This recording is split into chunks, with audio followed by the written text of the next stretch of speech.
ជម្រាបសួរលោកគ្រូខ្ញុំធីណាអញ្ចឹងវីដេអូនេះគឺអំពី Module 3ដែលតាក់ទងជាមួយនឹង Network Security Concept អញ្ចឹងនៅក្នុង Module នេះគេបានobjective របស់គេគឺរៀនអំពី current state របស់ cyber យល់ដឹងពី threat actor ពី malware ពី common network attack ពីចំណុចខ្សោយរបស់ IP ឬក៏ threat ជាដើមហើយ TCP UDP vulnerability IP service network security best practice និងចុងក្រោយគេរៀនអំពី cryptography អញ្ចឹងមុននឹងឈានទៅដល់ការអឺឈានទៅដល់មេរៀនគេក៏បានលើកឡើងអំពីចំណុចមួយចំនួនដែលយើងរៀនពី security ហ្នឹងដោយethical hacking statement ហ្នឹងគឺគេបាននិយាយអំពីអ្នកដែលបានរៀនខាង cyber ឬក៏ខាង attack ហ្នឹងយើងត្រូវមានសីលធម៌ឬក៏វិជ្ជាជីវៈក្នុងការរៀនមិនថារៀនហើយចេះតែយកទៅធ្វើអីខុស purpose ទេគឺយើងរៀនដើម្បីជា education purpose ហើយការ unauthorized access data ឬក៏ computer network system ហ្នឹងវាជា crime ដែលគេអាចចាត់ទុកថាវាជាបទល្មើសឬក៏ការធ្វើរបៀបជាខុសច្បាប់បែបចឹងហើយយើងនឹងអាចទទួលទោសធ្ងន់ស្រាលទៅតាមនឹងទៅអញ្ចឹងចូលដល់ 3.1 គឺ current state of cyber security អញ្ចឹងគេនិយាយពីcyber security ដែល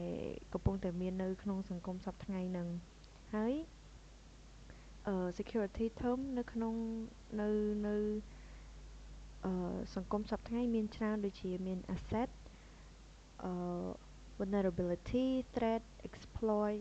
mitigation ឬក៏ risk ដែល asset ហ្នឹងគេបានលើកឡើងថាវាជាអ្វីដែលមានតម្លៃឬក៏អាចនិយាយបានថាវាជា people ជាមនុស្សជា equipment resource ឬក៏ data ជាដើមដែលវាសុទ្ធតែជារបស់ដែលមានតម្លៃហើយ vulnerability ហ្នឹងគឺនិយាយអំពី weakness ភាពខ្សោយឬក៏ចំណុចខ្សោយនៅក្នុង system ឬក៏នៅក្នុងការ design របស់យើងហើយ threat ហ្នឹងគឺជាអឺសកម្មភាពឬក៏ activity ដែលយើងទទួលបាននៅការគំរាមកំហែងពីណាគេមួយបែបជាបែបហ្នឹងបន្ទាប់មក exploit ហ្នឹងគឺតាក់ទងជាមួយនឹងការកេងចំណេញការ take advantage ដូចជាការដូច expose ឲ្យដូចយើងទទួលបាន advantage ពីអាហ្នឹងវិញអញ្ចឹងបន្ទាប់មកmitigation ហ្នឹងគឺតាក់ទងជាមួយនឹងការកាត់បន្ថយហានិភ័យហើយនឹងចុងក្រោយ risk គឺហានិភ័យដែលចូលវាយលុកទៅចំណុចខ្សោយហើយដើម្បីទាញយក asset ឬក៏ដើម្បីទាញយកអ្វីដែលមានតម្លៃឬក៏ជាប្រយោជន៍ជាដើមអញ្ចឹងក្នុងនេះគេនិយាយអំពី vector of network attack អញ្ចឹង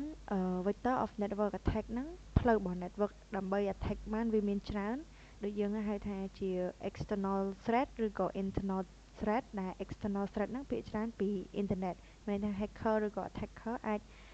hack ចូលមក end device ឬក៏ PC របស់យើងហ្នឹងតាមរយៈជា external តាមរយៈinternet ហើយម្យ៉ាងវិញទៀតក៏វាអាច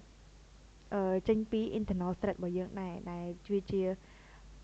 device ឬក៏ជា topology network របស់យើងផ្ទាល់តែម្ដងអញ្ចឹងអាហ្នឹងគឺសុទ្ធតែជាផ្លូវដែល attacker អាចចូលមក hack កុំព្យូទ័រឬក៏ system របស់យើងបានបន្ទាប់មកគេនិយាយពី data loss អញ្ចឹងពាក្យថា data loss វាអត់ល្អស្រាប់អីវាអាចធ្វើឲ្យ brand damage ឬក៏ loss reputation ដូចគេបានលើកឡើងអំពី Yahoo ដែលធ្វើឲ្យ brand របស់គាត់នឹងបានបាត់បង់ដោយសារតែsystem របស់គាត់នឹងវាអត់ល្អគេធ្វើការ hack បានច្រើនលើកច្រើនសារអញ្ចឹងទៅធ្វើឲ្យបាត់បង់កេរ្តិ៍ឈ្មោះហើយវា loss of competitive advantage បាត់បង់ភ្ញៀវបាត់បង់ revenue អីជាដើមបន្ទាប់មកយើងនៅក្នុង data loss vector ហ្នឹងក៏វាមានផ្សេងទៀតដូចជា email ឬក៏ social networking ហ្នឹងដោយការបាត់បង់តាមរយៈ email អីជាដើមហើយមាន unencrypted device មានន័យថា device ដែលគេអត់បានធ្វើការ encrypt មុននឹងយកទៅប្រើប្រាស់ម្នេះគេប្រើជា plain text ធ្វើឲ្យ attacker ហ្នឹងងាយស្រួលចូលទៅ hack ឬក៏ចូលទៅ attack បានហើយតកតងមួយ cloud storage device removable media hard copy ឬក៏ improper access control ជាដើមអញ្ចឹងចូលមកដល់ចំណុចទី2ដែលនិយាយអំពី threat actor អញ្ចឹង threat ហ្នឹង threat យើងអាចនិយាយបានថាជាactivity មួយដែលយើងត្រូវបានគេគំរាមកំហែងដូចយើងត្រូវបានគេគំរាមកំហែងពី attacker ឬក៏ hacker ជាដើមអញ្ចឹង hacker មានច្រើនប្រភេទ ប៉ុន្តែmostly ដែលគេតែងតែឃើញភាគច្រើនគឺមាន3នេះដែលតកតងមួយ white hat hackers grey hat hacker និង black hat hacker អញ្ចឹង white hat hacker ហ្នឹងពួកគាត់ជា hacker ប៉ុន្តែគាត់មានក្រមសីលធម៌មានវិជ្ជាជីវៈមានថាគាត់ hack ចូល system ណាដែលវាមិនថាគាត់ hack ប៉ុន្តែ it's not for មិនមែនជាផលប្រយោជន៍របស់គាត់ទេគឺ hack ដើម្បីមិនថា fix អីមួយដូច security មិនថាគាត់ hack ដើម្បីបង្ហាញថា security នៅក្នុង system ហ្នឹងវាអត់ទាន់ល្អទេវានៅមានចំណុចខ្សោយអីចឹងទៅបន្ទាប់មកចូលដល់ grey hat hacker ហ្នឹងដូចគ្នាដែរគ្រាន់តែថាគាត់ពេលខ្លះក៏អាចជាធ្វើដើម្បី benefit ដូចគ្នាមានន័យថាគាត់ធ្វើដើម្បីផលប្រយោជន៍គ្រាន់តែថាវាមិនខ្លាំងណាស់ណាទេដូចមានអ្នកជួលអីជាដើមប៉ុន្តែដល់ black hat hacker នេះគឺ criminal hacker ឬក៏ criminal attacker តែម្ដងព្រោះគាត់គឺចូល hack ហើយ leak everything នៅក្នុង system ហ្នឹងទាំងអស់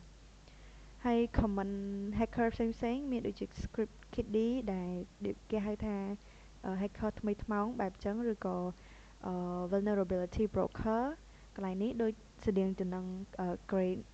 grey hat hacker ដែរគឺគាត់អត់បាន hack ដើម្បីផលប្រយោជន៍ទេប៉ុន្តែគាត់ hack ដើម្បីឲ្យ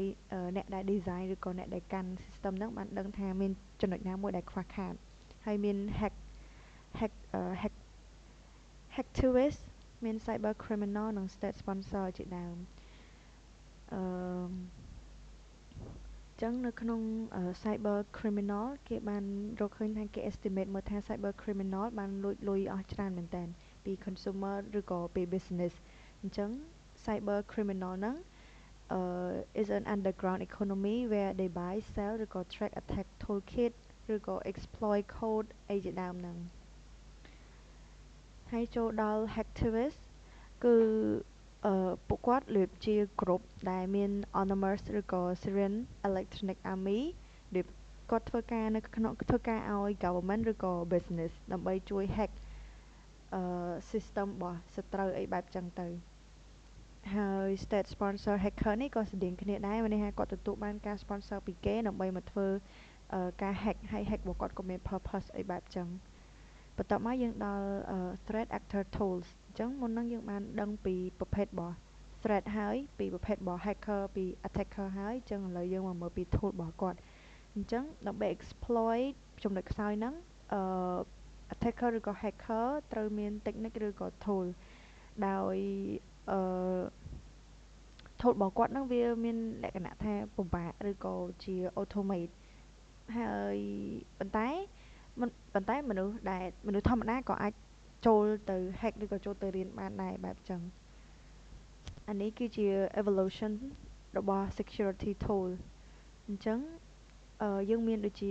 អីគេ password cracker មាន wireless hacking tool network scanning និង hacking tool មាន packet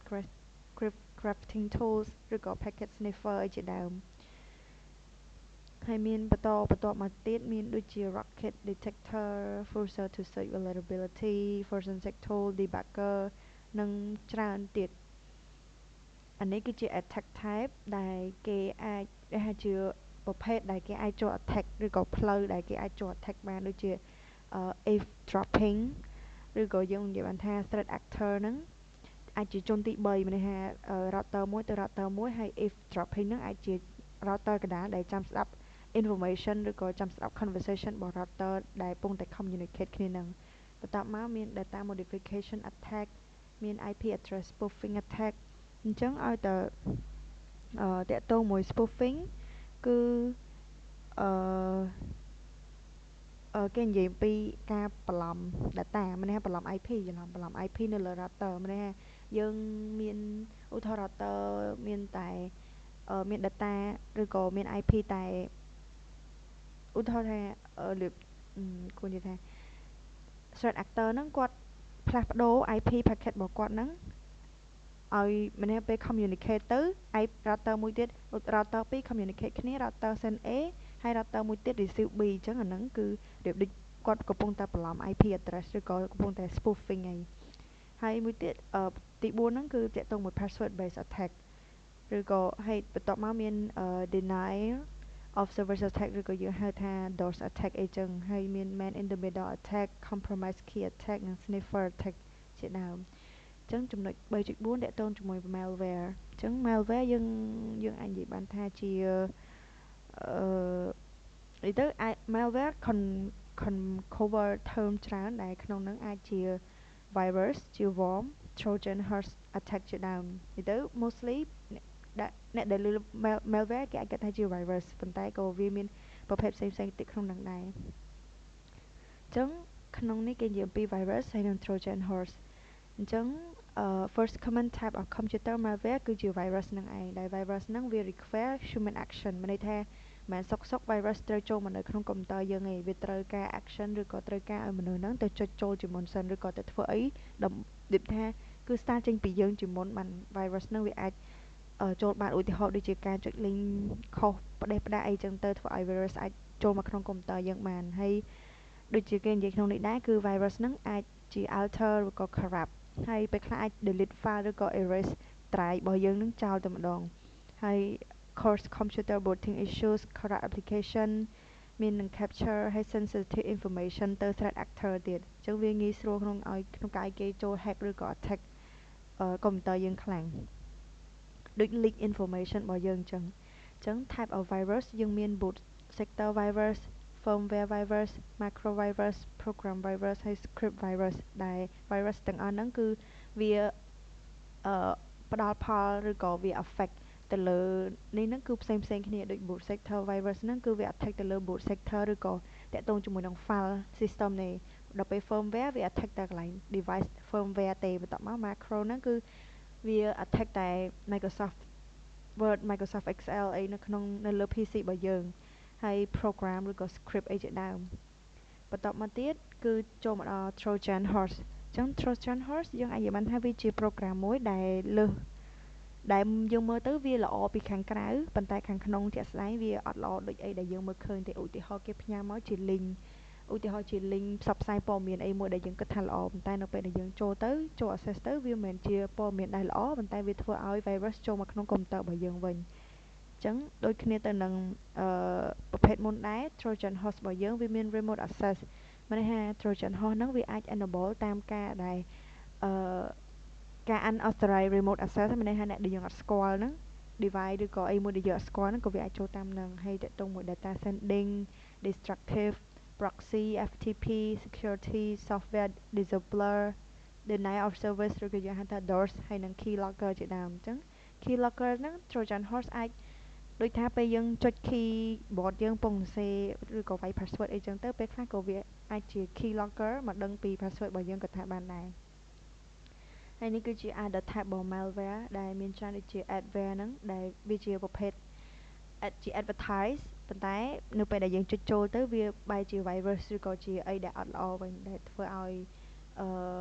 system ឬក៏ security របស់យើងវាទៅជាខ្សោយវាទៅជា weak អីចឹងទៅហើយមាន ransomware rocket spyware យើងឮថា spy អីចឹងហើយនឹង worm ជាដើមតមកចូលដល់5គឺ common network attack អញ្ចឹងcommon network attack យើងអាចមើលឃើញថាគេ attack network របស់យើងឬក៏ system របស់យើងហ្នឹងតាមរយៈ reconnaissance attack ឬក៏ access attack ហើយចុងក្រោយគឺ DOS attack ហ្នឹងឯងអញ្ចឹងយើងចូលមកដល់ reconnaissance attack ដែលវាជានិយាយទៅ reconnaissance ហ្នឹងវាជា information gathering គឺជាការប្រមូលផ្ដុំ data អញ្ចឹង threat actor ឬក៏ hacker របស់យើងហ្នឹងប្រើអា reconnaissance attack ហ្នឹង to do earn unauthorized recovery មានន័យថាស្វែងរកអ្នកដែលយើងអត់ស្គាល់ហើយ mapping system ឬក៏ device ហ្នឹងឬក៏ចំណុចខ្សោយរបស់យើងហើយវាធ្វើការ attack proceed តាមរយៈដោយប្រើ recognize attack ឬក៏ DDoS attack ជាដើមអញ្ចឹងនេះគឺជា technique ដែល attacker អាចធ្វើបានដូចជា perform an information query of a target ឬក៏ initiate a ping sweep of a target network initiate a port scan of active IP address ឬក៏ run ចំណុចខ្សោយ scanner អីចឹងទៅហើយ run exploitation tool ជាដើមហើយបន្ទាប់មកយើងចូលមកដល់ access attack អញ្ចឹងការ access attack របស់យើងវាអាចនឹងមាន2គឺតាក់ទងជាមួយនឹង password attack ឬក៏ spoofing attack ដែល password ហ្នឹង អាចថាគេបន្លំគេរបៀបដូចថាអ្នកគេនិយាយថា password attack គឺ common ហើយ can be learned using variety password cracking tool ជាដើមនេះហើយយើង attacker អាច crack ឬក៏អាចរកវិធីសាស្ត្រណាមួយដើម្បី access system របស់យើងបានយ៉ាងងាយស្រួលហើយ spoofing ហ្នឹងតាក់ទងជាមួយនឹងដូច concept មុនហ្នឹងដែរគឺការបន្លំជា IP ឬក៏ MAC spoofing ឬក៏ DHCP spoofing ជាដើមអញ្ចឹងនៅក្នុង access attack ហ្នឹងមានដូចជា trust exploitation មាន port redirection man in the middle attack ឬក៏ buffer overflow attack ហើយបន្ទាប់មកយើងចូលដល់ social engineering attack អញ្ចឹង social engineering attack គឺជា access attack មួយដែល attempt នៅក្នុង manipulate individual ឲ្យទៅជា performance action មួយដែលមាន confidential information ហើយគេថា some social engineering technique are performed in person while other may use telephone or internet អញ្ចឹង social engineering របស់យើងអាចធ្វើជា pre-texting ឬក៏អាចថា a threat actor ដែលគាត់ pretend to need personal ឬក៏ financial data ម្នាក់គាត់ធ្វើដូចជាគាត់ខ្វះខាតឬក៏ត្រូវការលុយអីចឹងទៅបន្ទាប់មកមាន phishing មាន spear phishing spam ឬក៏យើងធ្លាប់បានលឺហើយ spam ហ្នឹងគឺមានច្រើនមែនតើហើយ something for something bad thing impersonate ឬក៏មានច្រើនទៅមុខមានច្រើនទៀតហើយនេះគឺជា protection against social engineering attack ដែលមានទាំងអស់8ចំណុចដូចជាយើងមិនគួរថា give username ឬក៏ password របស់យើងហ្នឹងទៅអ្នកផ្សេងទេហើយយើងមិនគួរ leave username ឬក៏ password របស់យើងហ្នឹងនៅកន្លែងដែលគេអាចចូលទៅ check ឬក៏ចូលទៅ crack បានដើម្បីទទួលបាន information ហ្នឹងយើងមិនគួរបើក open email ចោលនៅលើ untrusted source មានថា source ខ្លះ website ខ្លះវាអត់ secure ឯងអត់ safe ឯងប៉ុន្តែយើងទៅនៅពេលដែលយើង search information ឬក៏ search ព័ត៌មានណាមួយហើយយើងទៅ log in ទៀតអញ្ចឹងវាធ្វើឲ្យពេលខ្លះ attacker ងាយស្រួល attack ដែរហើយ never release work related information របៀបយើងកុំ provide information របស់យើងហ្នឹងទៅកាន់ internet ឬក៏ website អីច្រើនពេក never reuse work related password always log or sign out of your computer when unattended មានន័យថាយើងគួរតែ log ឬក៏ sign out នៅលើ website ឬក៏នៅលើ system ណាមួយហ្នឹងនៅលើ computer របស់យើងមុនពេលដែលយើងបិទឬក៏មុនពេលយើងចាក់ចេញដើម្បីឲ្យអឺយើងខ្លួនឯងហ្នឹងវា safe ហើយ always report suspicious individual មានន័យថានៅពេលដែលយើងកំណត់សម្គាល់ថាកន្លែងណាមួយវាអត់ប្រក្រតីយើងគួរតែ report ឬក៏ block អញ្ចឹងទៅខាងថ្នាក់ខាងលើខាង system គេហ្នឹងនឹងដឹងថាwebsite ឬក៏អីមួយហ្នឹងវា is not safe វាអត់ secure បែបហ្នឹងហើយ always destroy confidential information according to organization policy មានន័យថាអឺមានន័យថាបំផ្លាញ confidential information ហ្នឹងទៅតាម organization អីជាដើមហើយបន្ទាប់មកយើងចូលដល់DOS ឬក៏ DDoS attack អញ្ចឹង DOS ហ្នឹងគឺ create sort of interruption of network service ទៅកាន់ user device ឬក៏ application ហើយវាមាន2 major ធំរបស់ DOS មាន overwhelming quantity of traffic ដែលយើងនិយាយថា threat actor send ចំនួន data ហ្នឹងទៅកាន់ network host ឬក៏ application ដែលវាមិនអាច handle បានអញ្ចឹងវាធ្វើឲ្យ transmission ឬក៏ response ហ្នឹង slow down អញ្ចឹង crash រវាង device និង service របស់យើងទៅបានវាឆ្លៀតពេលយកអាពេលដែលវាពង crash ឬក៏ពេលវាពងតែ slow down ហ្នឹងដើម្បី attack ហើយមាន maliciously formatted packet ជាដើមបន្ទាប់មកយើងចូលដល់ IP vulnerability and threats អញ្ចឹងចំពោះ IP vulnerability ហ្នឹងយើងមាន IPv4 និង IPv6 ដែលយើងអាច attack technique របស់យើងហ្នឹងអាចជា ICMP attack amplification and reflection attack address snooping attack man in the middle attack ឬក៏ session hijacking ជាដើមហើយចូលមកកាន់ ICMP attack ហ្នឹងគឺជា reconnaissance ឬក៏ scanning attack ដែលគេអាចប្រមូលផ្ដុំព័ត៌មានហើយ map ទៅកាន់ network topology ឬក៏ស្វែងរក host ណាមួយដែលកំពុងតែ active ឬក៏កំពុង active ហើយ identify host operating system និងស្វែងរក state of firewall អញ្ចឹង threat actor គេអាចប្រើ ICMP ហ្នឹង for DOS attack ដូចគ្នា ហើយ ICM message used by hacker ហ្នឹងអាចជា ICMP echo request ឬក៏ echo reply មាន ICMP unreachable ICMP mass reply ICMP redirect ហើយនឹងចុងក្រោយ ICMP router discovery ជាដើមនេះគឺជា amplification ឬក៏ reflection របស់ attack ដែលក្នុងហ្នឹងគេនិយាយថា threat របស់យើងហ្នឹងគេអាចប្រើ resource ដើម្បីទៅ attack ឬក៏ crash target host ដើម្បី consume ថា resource ដើម្បី consume resources a network អញ្ចឹងដូចអានេះទី1នេះជា threat attack របស់យើងហើយទី2នេះជា ICMP echo reply មានន័យថាពេល traffic កំពុងតែ slow down ហ្នឹងhacker ឬក៏ attacker របស់យើងគាត់បានប្រើប្រាស់ ICMP ហ្នឹងដើម្បីទៅជ្រៀតចូលអាកំឡុងពេលដែលtraffic វាកំពុងតែ crash ឬក៏ traffic កំពុងតែយឺតនឹងឯងហើយចូលដល់ address spoofing attack អញ្ចឹង spoofing attack can be non blind ឬក៏ blind ដែល non blind spoofing ហ្នឹងគេនិយាយថា threat actor អាចមើលឃើញ traffic ដែល being sent ដែលបានផ្ញើទៅរវាង host ហើយនិង target របស់យើងអញ្ចឹងnon blind spoofing ហ្នឹងគាត់អាច determine ថាឬក៏គាត់អាចស្វែងរក state of firewall ឬក៏ sequence number ណាគាត់អាចទាយបានហើយអញ្ចឹងទៅគាត់ប៉ុន្តែហើយមិនថាគាត់ប្រើវិធីសាស្ត្របែបហ្នឹងមិនថាគាត់មើលអត់ឃើញIP ឬក៏មើលអត់ឃើញអីទេបែបអញ្ចឹងហើយគាត់មើលឃើញបន្ទាប់មកមាន blind spoofing ហ្នឹងដែល threat actor non blind មើលអត់ឃើញ blind spoofing គឺគាត់មើលnon blind គឺគាត់មើលឃើញហើយ blind spoofing គឺគាត់មិនអាចមើលឃើញ traffic ដែលត្រូវបាន send រវាង host និង target ចឹងចូលដល់ទី7គឺតកតងជាមួយនឹង TCP ហើយនិង UDP vulnerability ដែលយើងដឹងហើយថា TCP មាន header មានpacket ហ្នឹងច្រើនជាង UDP អញ្ចឹង following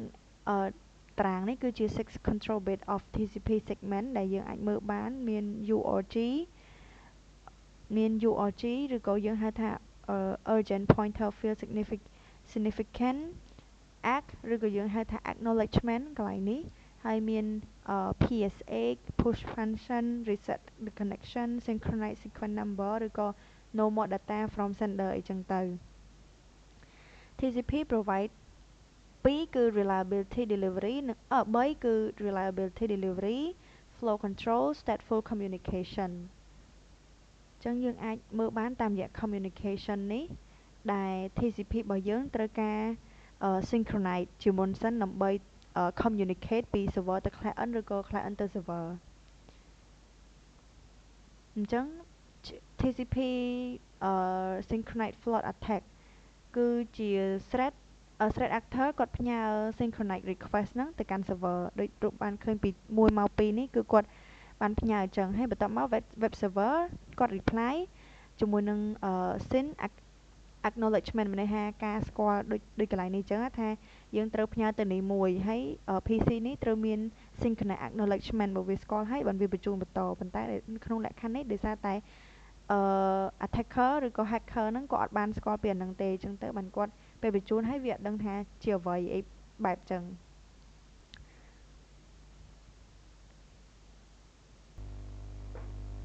បន្តមកទៀតគេថានៅពេលដែល client អត់មាន data ដែលត្រូវបញ្ជូនទេវានឹង send ជា segment ទៅកាន់ fin flag set វិញហើយ server send acknowledgement ហ្នឹងដើម្បីឲ្យស្គាល់ receipt ដើម្បីឲ្យស្គាល់អា fin ដែលត្រូវបាន send មុនហ្នឹងដើម្បី terminate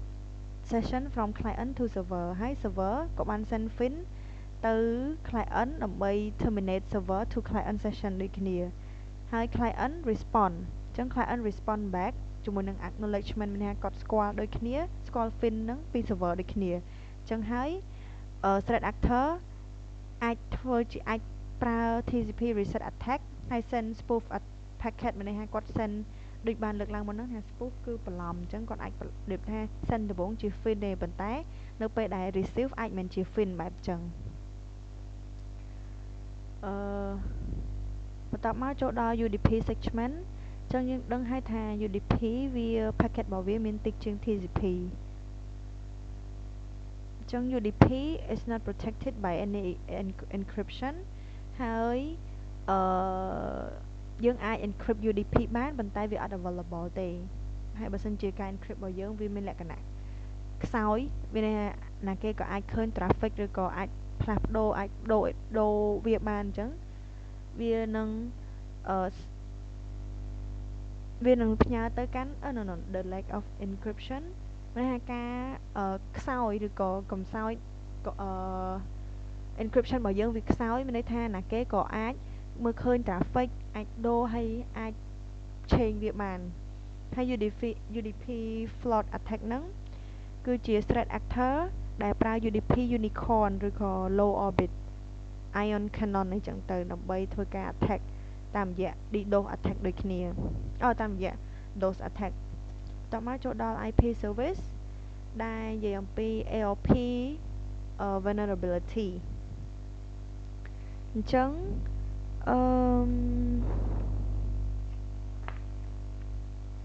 AOP គឺជា host broadcast AOP គឺជាអ្នក request other host on segment ដើម្បី determine MAC address នៅក្នុង host ឬក៏ជាមួយនឹង particular IP address ណាមួយ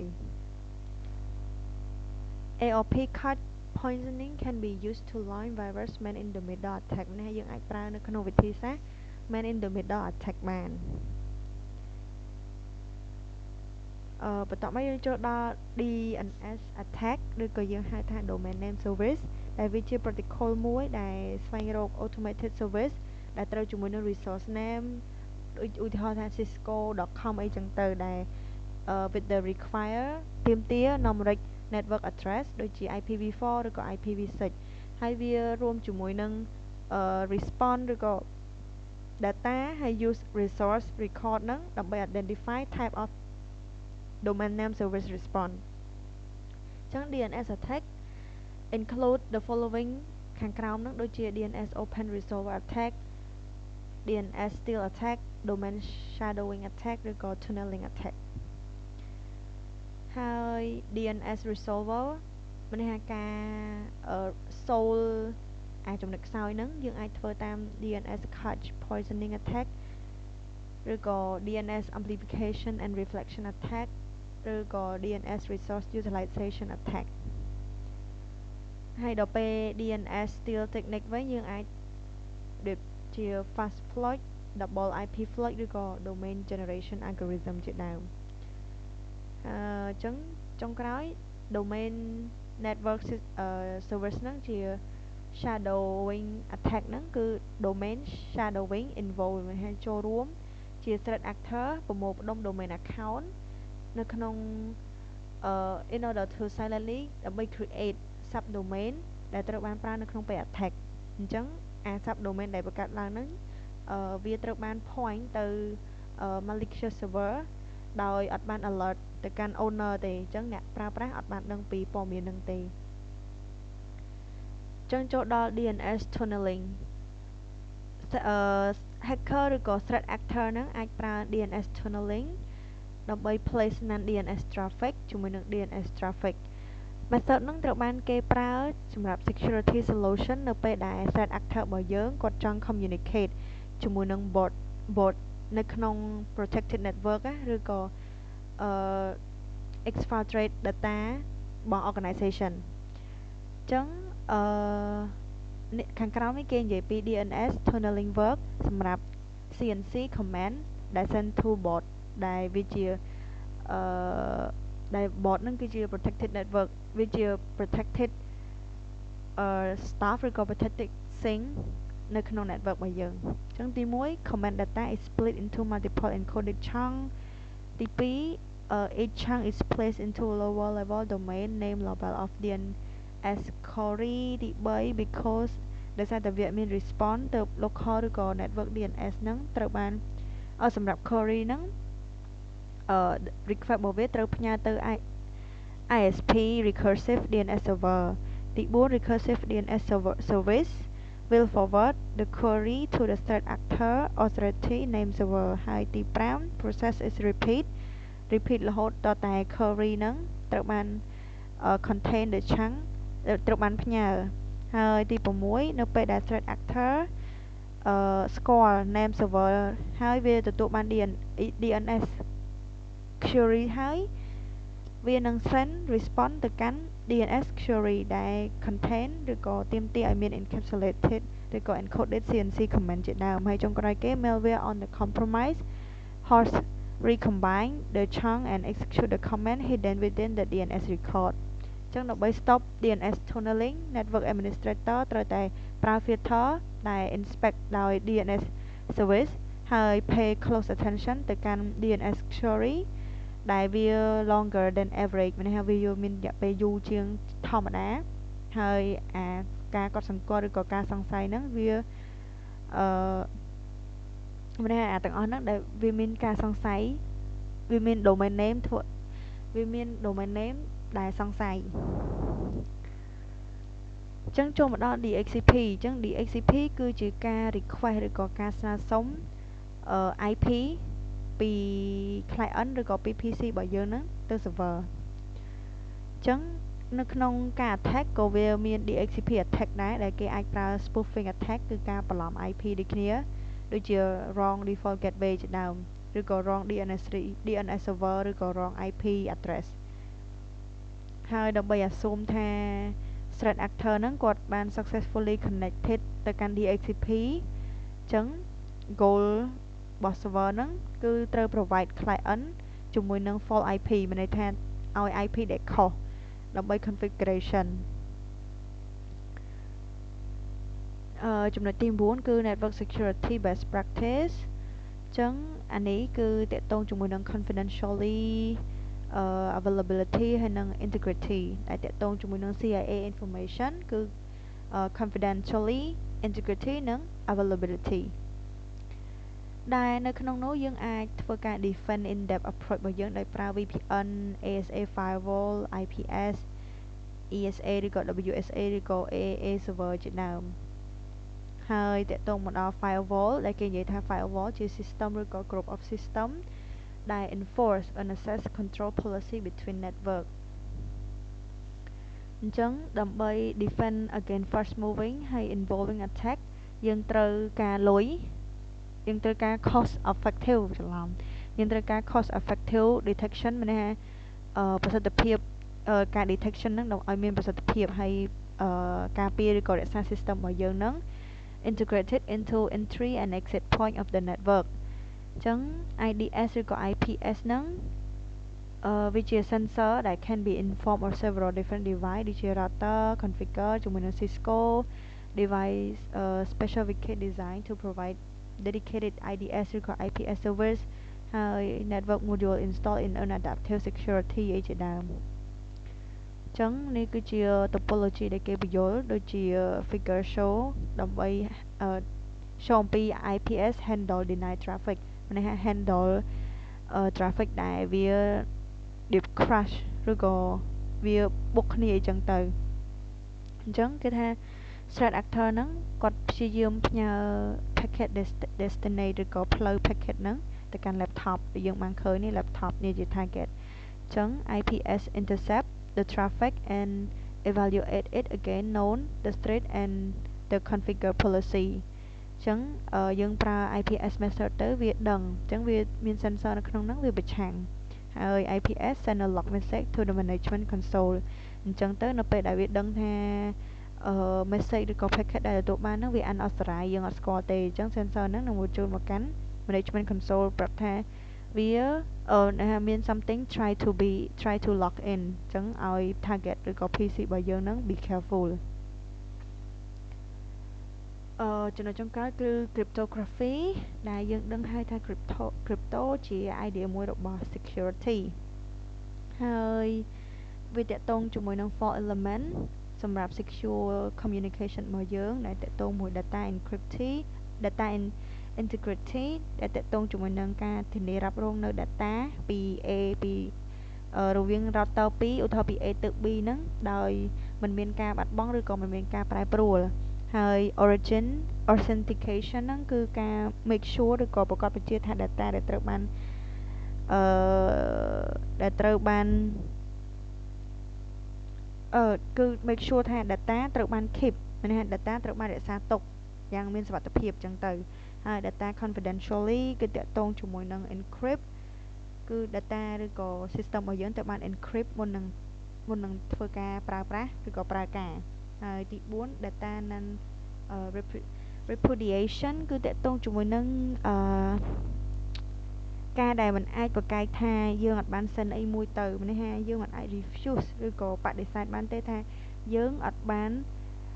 ធ្វើរឿងហ្នឹងឬក៏អត់បានបញ្ជូនអីមួយដែលខុសឆ្គងអីចឹងទៅអត់បានធ្វើរឿងខុសឆ្គងគឺបែបចឹងហើយដូចក្នុងនេះចឹងគឺនេះចូលលក្ខខណ្ឌដូច spoofing ឯងថាការ transfer data របស់យើងគឺឧទាហរណ៍យើងឲ្យលុយទៅ100ប៉ុន្តែអីដែលទទួលបានគឺ1000អញ្ចឹងវាមិនជាអីដែលត្រឹមត្រូវទេហើយក្នុង cyber security concept គឺត្រូវតែបញ្ជូន100ទទួលបានក៏100ដូចគ្នាចឹងហើយបានយើងអាចប្រើប្រាស់នៅ hash function បានដូចជាគេដាក់ថាមាន 3 well known hash function គឺ MD5 ជាមួយនឹង 128 bit digest SHA hashing algorithm ឬក៏ SHA-2 ជាដើមហើយយើងមានការ add authentication to integrity assurance ដោយប្រើ HMAC ឬក៏ HMAC ហ្នឹងហើយនេះគឺជាការ symmetrical encryption អញ្ចឹង symmetric algorithm គឺមានន័យថាដូចថា asymmetric ហ្នឹងគឺឲ្យវាដូចគ្នាឬដូចគ្នាតែម្ដងថយយើងបញ្ជូនទៅសោអញ្ចឹងធ្វើម៉េចឲ្យ receive សោអញ្ចឹង receive send ទៅ120 bit ឬក៏ប៉ុន្មានវាទៅយើងទៅទទួលវិញមានន័យថាពេល encrypt មុន encrypt អញ្ចេះពេល encrypt ហើយអញ្ចេះហើយ decrypt មកវិញក៏ត្រូវតែអញ្ចឹងដូចក្នុងរូបភាពនេះគេបានថាគេនិយាយថាគេបញ្ជូនលុយ$1000អញ្ចឹងពេលគេ encrypt មកគេជារូប key ចេះហើយពេល pre-share key ឬក៏ encrypt មកតង់នេះថាបញ្ជូនបន្តទៀតហ្នឹងវាចេញជា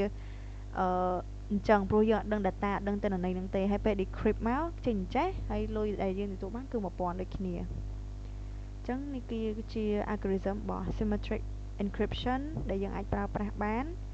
ហើយបន្តមក asymmetric encryption អញ្ចឹង example of protocol ដែលគេប្រើ asymmetric key algorithm ដោយសារតែ symmetric គឺដូចគ្នាអញ្ចឹង asymmetric វាគាត់ជាខុសគ្នាឬក៏ផ្ទុយអីអញ្ចឹងនៅ algorithm ដែលគេអាចប្រើបានដូចជា internet key exchange ដែលជា fundamental component របស់ IPsec VPN មានន័យថាការក្លែងបន្លំ IP ប៉ុន្តែក្នុងន័យល្អទេហើយឬក៏ secure socket layer secure shell SSH ឬក៏ pretty good privacy អីចឹងទៅហើយនេះគឺជា algorithm ដែលគេតែងប្រើមាន Diffie-Hellman digital signature standard ឬក៏ digital signature algorithm reverse shammer មានច្រើនទៀតបន្តមកយើងចូលដល់ Diffie-Hellman